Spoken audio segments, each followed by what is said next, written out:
All right, and then this is one of my particular things, multisyllabic words.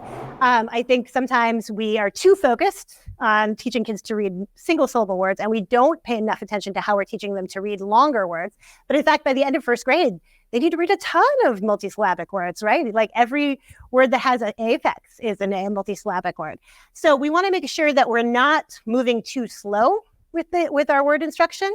And that we don't spend a lot of time teaching kids how to divide words into syllables, and that we make sure that we're connecting to morphology and vocabulary. Because what we find is that kids need prefixes and suffixes beginning in first grade. So we would think what we're looking for is orthographic mapping and connecting to meaning in multisyllabic word instruction all the way through.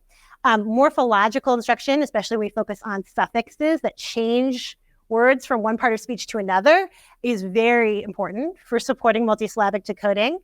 We want to make sure that when kids come across new long words in text, that they stop and pay attention to them and sound them out. Research shows that kids typically skip over them. So that hurricane text that we read, typically they would just ignore all those words. They would not do what you do and try to figure out what they are. They'd just be like, well, I don't know that one. Well, I don't know that one. So we want to make sure they're doing that. And we want to make sure that we integrate decoding and vocabulary strategies so we're always connecting back to meaning.